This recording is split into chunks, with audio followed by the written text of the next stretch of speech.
Aujourd'hui, j'aimerais vous partager un peu les coulisses de ce que ça a été pour moi, qui est à la base une personne timide, introvertie, réservée, qui aime pas se mettre en avant. Ce que ça a été pour moi depuis cet endroit-là, de devenir aussi visible, de devenir visible à l'échelle où je le suis aujourd'hui, c'est-à-dire globalement, toutes plateformes confondues, à peu près 35 000 personnes, je crois. Bonjour, bienvenue. Est-ce que vous m'entendez bien? Dites-moi si le son est correct. Et donc, cette idée s'inscrit forcément dans le fait que hier a ouvert le programme Visible, qui du coup aide les personnes qui entrent dedans à augmenter leur visibilité, mais pas depuis un espace de compréhension de l'algorithme, de prompt avec les meilleurs hacks. Merci pour ta réponse. De prompt avec les meilleurs hacks et tout ça. On va parler technique, mais pas même... En fait, on va parler de technique dans le sens d'une communication impactante, attrayante, intéressante, quel que soit le support, que ce soit une newsletter, que ce soit une interview, que ce soit un post sur Instagram, une vidéo sur TikTok, etc. Il y a une espèce de trame à comprendre qui est indémodable, qui est intemporel, on va dire, et qui est efficace, qui est simple, qui vient nous replacer à un endroit peut-être d'humain plutôt que de technicienne. Et l'idée de Visible, c'est vraiment d'aller incarner l'humaine et l'humain, puisque c'est ouvert aux hommes, qui se laisse être vu massivement, qui peut augmenter énormément sa visibilité. Mais pour ça, il y a des choses à aller regarder en nous, des choses souvent à aller guérir, et c'est le sujet de ce live d'aujourd'hui, c'est je suis persuadée que si tu es une femme sensible ou un homme sensible, plutôt tendance introvertie, que tu t'es plutôt définie comme timide, les réseaux, te montrer, que ce soit dans de la publicité ou même parler toi si tu as un cabinet, etc., c'est quelque chose qui vient nous challenger et que tu vas te retrouver dans mes partages, et j'espère qu'ils vont pouvoir te donner déjà de premiers déclics. Et c'est justement l'enjeu de Visible, c'est vraiment je parle du programme Visible, c'est d'aller expanser, d'aller mettre à jour notre relation à nous, à notre visibilité, et par là à la visibilité qu'on offre à notre mission professionnelle. Parce que pour qu'elle puisse s'expanser, il y a besoin que l'humain et l'humaine derrière grandissent tout autant, viennent guérir certaines choses. Et donc pour vous donner un petit aperçu de là où je pars, moi, dès je crois même l'école primaire, la blague que j'ai dû le plus entendre, c'est si Jade elle se met de profil, on la voit plus. Si Jade elle sort, elle s'envole. En référence à mon physique super épais. Et je sais, ça fait tellement sens que j'ai ce physique-là. Et après, je veux dire, si on a, on va dire, la tendance opposée corporellement à justement prendre de la place, c'est peut-être parce que c'est difficile aussi pour nous de se dire, d'être vu, et qu'on a comme demandé à notre corps de « Ok, vas-y, prends l'espace pour moi parce que c'est pas évident. » Et je veux dire, c'est pas parce que on va avoir un enjeu de visibilité parce qu'on est fin, c'est genre, ça se joue pas là. C'est juste pour dire que moi, mon corps a collaboré très tôt au projet Soyons transparentes. C'est pour ceux qui s'y entendent dans les 5 blessures. Deleuze Bourbon, c'est vraiment la blessure de rejet. Genre, on me voit pas, je suis pas rejetée. Genre, je n'existe pas, on peut pas me rejeter. Et j'étais vraiment là-dedans de la primaire au lycée. Vraiment, mon but ultime, c'était d'être transparente. Et donc aujourd'hui, je suis suivie par les réseaux, par des centaines de milliers de personnes. Et donc forcément, il s'est passé des choses en moi. Et être sur les réseaux n'a pas été forcément instinctif, je pense qu'on peut le deviner. Et je jugeais beaucoup aussi. Et en fait, ce jugement, il est resté imprégné, même en moi, dans mes espaces, même lorsque j'ai commencé à communiquer sur les réseaux, que j'avais même plusieurs centaines d'abonnés, il restait ce jugement de... En fait, se montrer sur les réseaux, c'est superficiel. Et ça, c'est une première clé, c'est que si vous retrouvez là-dedans, Et ou alors que vous avez des proches qui vous répètent à quel point c'est fait pour les personnes qui aiment se montrer, que ça ne parle que de la surface, que ça ne traite que des apparences. Oui, il y a un espace de ça sur les réseaux. Est-ce que ça veut dire que tout le monde fait ça? Non. Est-ce que ça veut dire que ça te transforme en quelqu'un de superficiel, égotique et vénal? Bah, à toi de me le dire. Est-ce que c'est vraiment vrai? Est-ce que c'est, est-ce que c'est les plateformes, est-ce que c'est les plateformes qui ont ce pouvoir sur nous? Ou est-ce que c'est bien nous qui avons notre propre pouvoir en main? Et si tu en déduis comme moi que nous avons bien notre propre pouvoir en main et que libre à nous d'en faire quelque chose de superficiel et d'égotique ou d'en faire un tremplin pour communiquer notre message à travers le monde, parce que énormément des personnes qui me suivent forcément sont spirituelles, sinon je pense que mon discours leur sort par les yeux, leur fait saigner la rétine. Donc forcément, il y a une recherche de sens. Et il y a une mise en œuvre de ce sens, c'est-à-dire, ok, comment je contribue? Qu'est-ce que je peux faire? Comment je peux faire du bien? Comment je peux aider? Comment je peux servir? Et ça, c'est quelque chose qui est énormément présent en nous. Et il n'y a pas d'obligation, ça n'est pas la seule voie. Mais on est d'accord pour dire que au plus les gens sont au courant de ce qu'on offre au monde, au plus on peut les aider.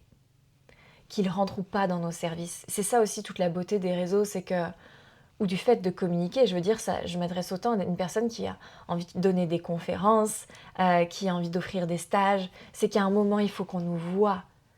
Et donc, ça veut dire qu'il y a un moment, et ça, c'est vraiment la clé, un moment, on a accepté qu'il ne s'agissait pas que de nous. Et c'est un peu la blague vraiment signée de la vie, je trouve, c'est que souvent, on va avoir peur de rentrer sur les réseaux et de devenir superficiel et nombriliste parce qu'on se prend en photo, parce qu'on parle de nous. Et en réalité, pour que ça marche vraiment, on a besoin de se décentrer de nous-mêmes. Si on y va pour faire connaître son travail, bien entendu, parce que je m'adresse principalement à des entrepreneurs et entrepreneuses. Donc, ça n'est pas... Il y a être influenceuse, influenceur. Il y a montrer sa vie et voilà, créer tout un écosystème autour de ça. Et il y a je rentre pour faire connaître mon travail, qui sont vraiment deux façons de faire et d'être très différentes. Il y a quelques années, une jeune femme m'a demandé de m'interviewer parce qu'elle faisait une enquête du coup sur les influenceurs et je lui ai dit écoute, je pense pas que je sois la bonne personne parce que je me considère pas comme influenceuse. Je ne fais pas des unboxings et tout ça. Je parle de ma mission.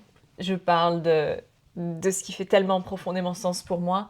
Je n'influence rien. Je suis pas en train de créer des vidéos pour influencer, pour être virale.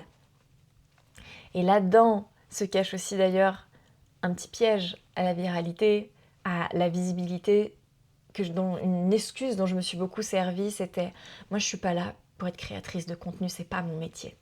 Est-ce que vous vous retrouvez là-dedans? Parce que être entrepreneur, c'est faire tellement de métiers pour pouvoir faire notre métier.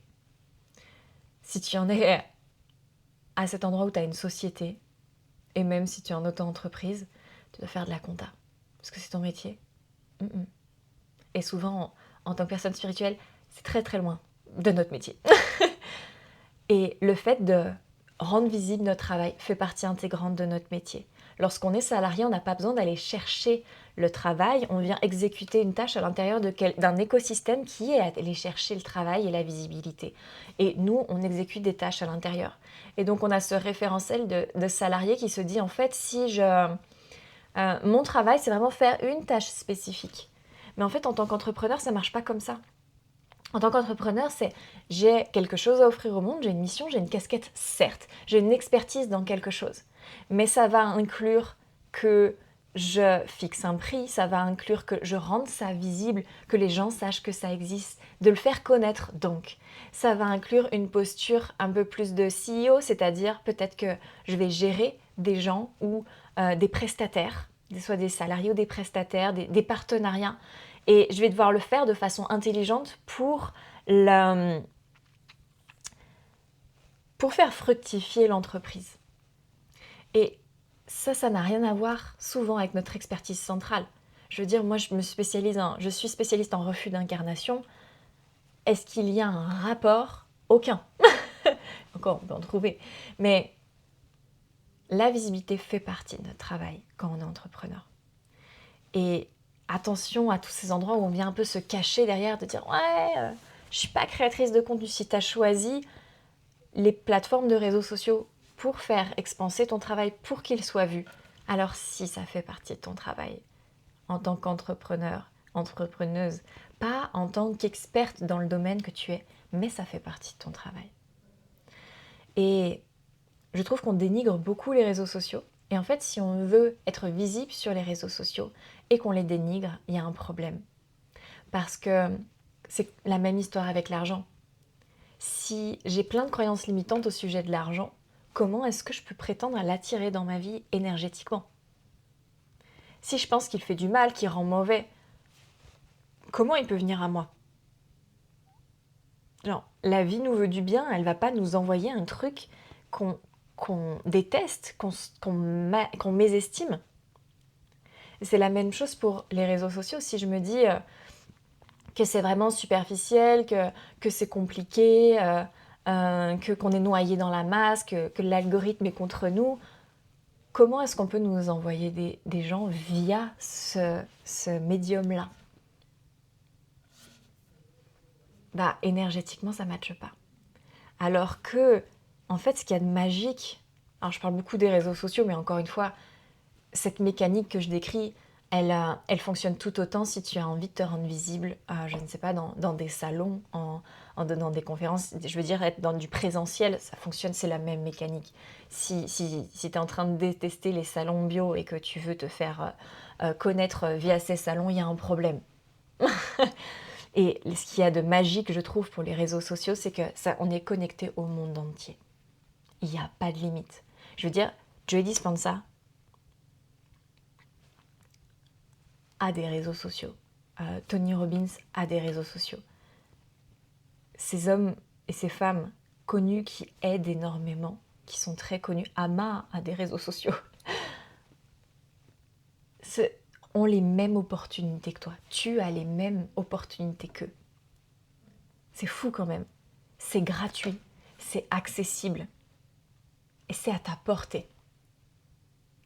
Et à cet endroit-là de prise de conscience, est-ce qu'on peut avoir autre chose que de la gratitude? Plutôt que de dire « algorithme, il boude mes posts ». Et là, ça vient déjà changer tellement de choses dans notre posture intérieure. Mais pour ça, on a besoin... Autant, une des clés hyper importantes, c'est de se décentrer de nous-mêmes, c'est-à-dire « Ah, mon Dieu, mon voisin va me voir, mes copains d'école, du collège vont me voir, je suis en train de changer, je suis en train d'évoluer, mes anciens collègues vont me voir. » Et du coup, ça pose problème pour être visible et on a besoin d'aller se décentrer de nous pour venir dans notre mission. Lorsque on est drivé par quelque chose de plus grand que nous, alors on peut venir dépasser ça. Mais là, ça sous-entend une deuxième clé hyper importante, c'est que on ne peut pas le faire sans prendre soin de l'humaine ou de l'humain. C'est-à-dire qu'on peut aller se forcer, se challenger. Non mais j'ai super peur que mes collègues me voient se foutre de ma gueule, que les parents d'élèves me voient à l'école alors que je parle de sexualité féminine. T'imagines si les papas de l'école, ils me voient. Compliqué quand même. Badass de faire ça. Eh bien, ça peut se forcer un temps. Ok, j'y vais, mais j'ai peur. Mais déjà, le message qui va en ressortir, il va être forcément sous-joué. Il va être sécurisé. Parce que si on a peur, quoi qu'on fasse, même si on se dit j'y vais, on y va, on sort un poste. Mais est-ce qu'on sort un poste dans sa pleine ampleur? Pas possible. Parce que notre système interne, notre système nerveux, c'est un système de protection.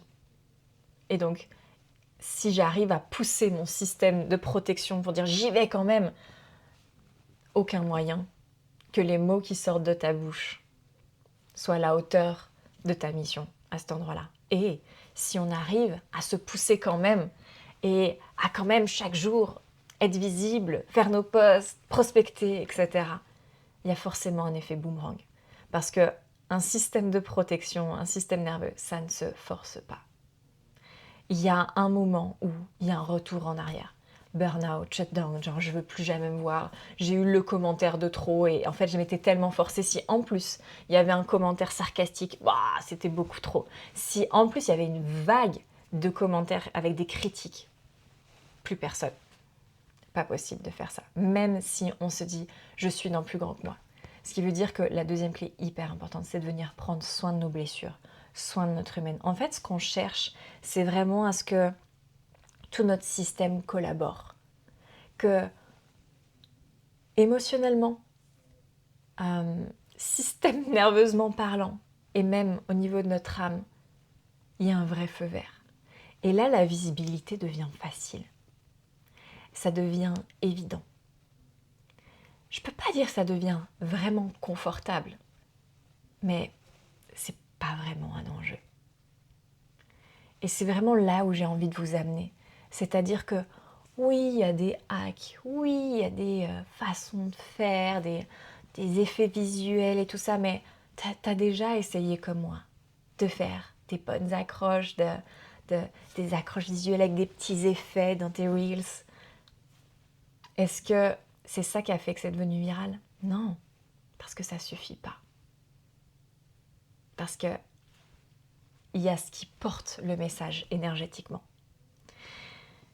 Et pour être honnête, je crois que j'ai tout essayé. J'ai vraiment, moi j'y suis allée, si je vous dis ça ne marche pas en forçant, c'est parce que je l'ai fait. J'ai vraiment expérimenté. La technique, écouter les experts, je l'ai expérimenté. Et en vrai, on ne peut pas dire que ça ne marche pas du tout, parce que un pas après l'autre, mon compte grandissait. Je veux dire, je suis arrivée avec cet état-là globalement et quand même quelques consciences énergétiques parce qu'à la base, avant même d'entrer sur les réseaux, j'étais déjà acupunctrice. Donc ça veut dire que j'étais énergéticienne. Donc il y avait quand même des choses qui infusaient dans ce sens-là. Mais je suis arrivée à 4600 abonnés avec ça. Et lorsque j'ai mis mon focus sur, ok, là, le plus important, c'est 2 prochains mois. Ce sur quoi tu mets ton regard, ce sur quoi tu mets ton énergie, ton intention, ta vigilance, c'est être visible. Et je suis passée en 3 mois de 4600 à 18 000. Et ça, en faisant de parfois moins bonnes vidéos techniquement. Parce que à l'intérieur de moi, tout a collaboré. Et pour être honnête, je dois vous dire que arrivé à 18 000, j'avais comme atteint un nouveau seuil. Genre, ok, là tout collaborait jusqu'à là. Et en fait, ce qui s'est passé pour moi, et c'est toujours fin, et j'allais dire c'est con, mais c'est normal, c'est qu'il y a des personnes que je regardais comme ça. Et je me disais, waouh, elles ont tant d'abonnés. Elles sont si spéciales. Il y a eu quelques années, j'ai proposé à une femme que j'admirais assez sur les réseaux, qui avait 13 000 abonnés, je lui ai proposé une interview. Et je lui ai dit honnêtement que voilà, ça m'a impressionnée, que c'était pas rien pour moi de l'interviewer. Elle m'a dit, mais Jeanne, en fait, on n'a rien de spécial. Et j'étais en mode, ouais, tu dis ça, t'es tellement spéciale. et elle a fait un truc et je me suis dit, ah ouais, en fait, elle est vraiment humaine. Notre nombre d'abonnés ne dit rien du fait qu'on soit spécial ou pas, c'est juste un nombre d'abonnés. Quand tu prends conscience de ça, tu peux vraiment être plus à l'aise d'aller chercher aussi ta visibilité. Oui, ils ont compris des trucs, mais ils n'ont pas tout compris. Et qui tu es aujourd'hui, si toutefois tu as quelque chose qui te porte de fort pour toi, que c'est pas juste j'ai envie de remplir des stats, j'ai envie d'avoir plein de likes. Je veux dire, l'ego peut driver avec la technique, avec le monde de la 3D, et on peut se pousser. On peut aller pousser le fameux système nerveux et tout ça. Ça marche. D'être à poster 3 fois par jour, ça marche. D'être bon en technique. Mais est-ce que c'est plaisant à faire?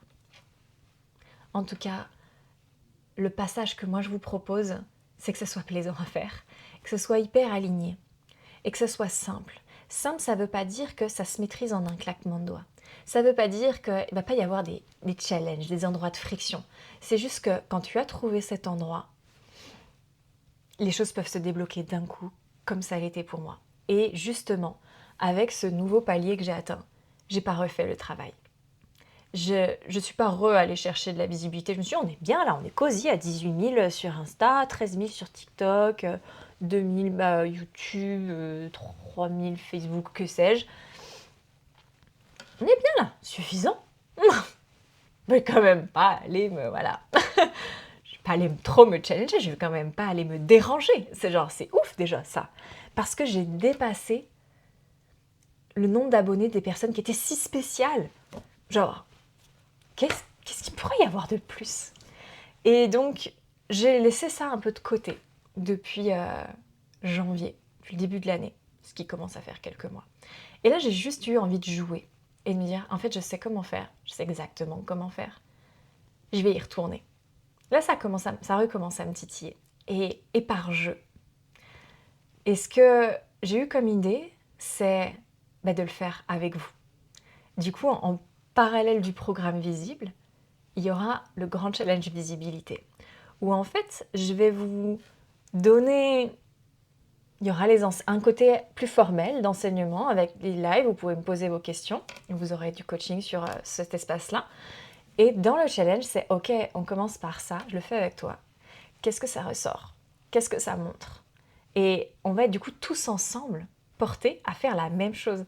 T'imagines ce groupe d'humains qui se dit aïe, je vais briller, j'y vais, je vais être visible, le momentum énergétique que ça va créer.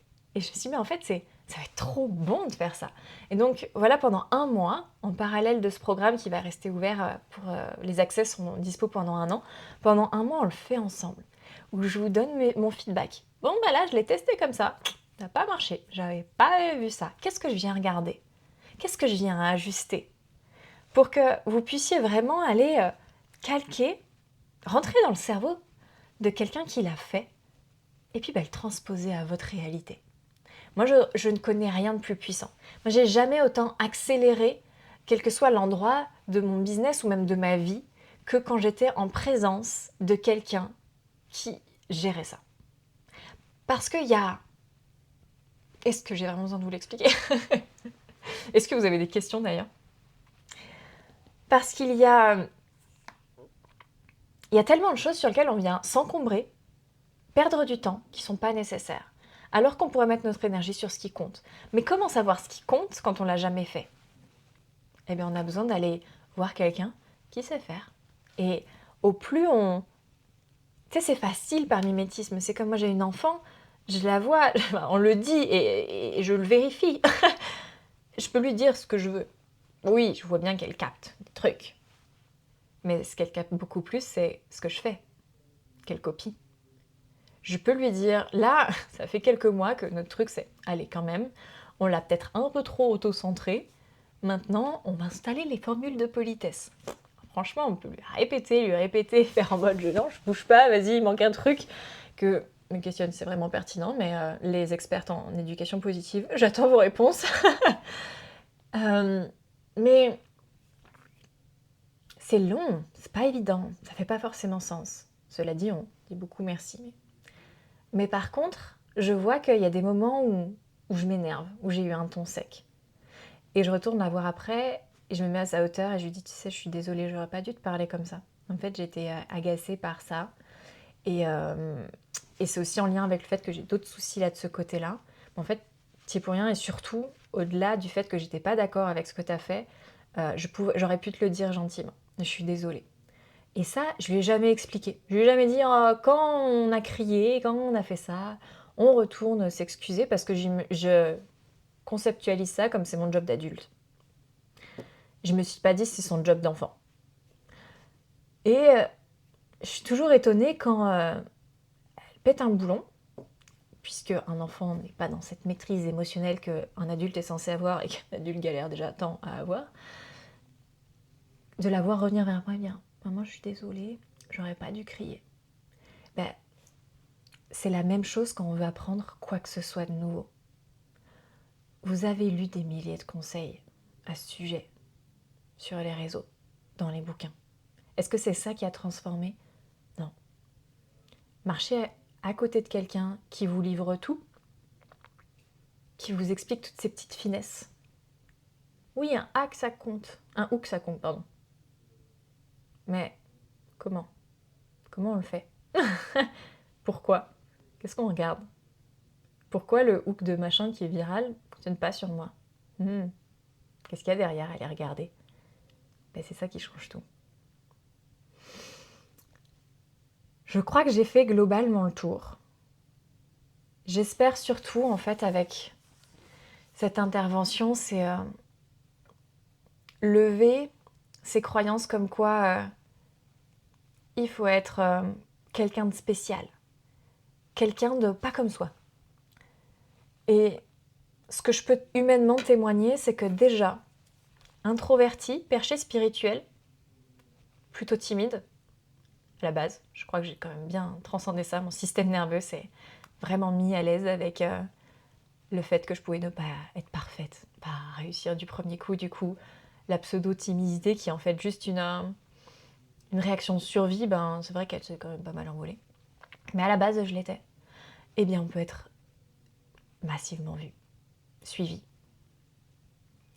Je peux pas témoigner pour les autres types de personnalités. Ce que je peux dire, c'est que je le vois à l'œuvre.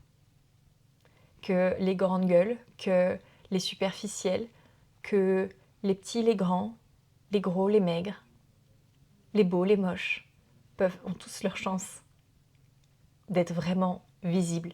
Parce qu'en fait, c'est pas le sujet. Ce que je veux dire par là, c'est toi aussi tu peux. Je sais que tu as déjà fait beaucoup pour pouvoir te rendre visible. Et le message, c'est vraiment pas ce que tu as fait, c'est pas assez, c'est pas bien. C'est déjà énorme. C'est les fondations. Maintenant, si tu veux être vu à grande échelle, si tu veux que ta mission soit portée plus loin et plus grande que toi, il y a une nouvelle étape à aller franchir et c'est de bon cœur que je t'accompagne là-dedans et qu'on le fait ensemble. Là-dessus, je vous souhaite une merveilleuse journée et je vous dis à très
pour vous qui êtes dans l'entre-deux. Contenez, vous savez faire. Vous êtes puissant, puissante, ça arrive. Passez une merveilleuse journée.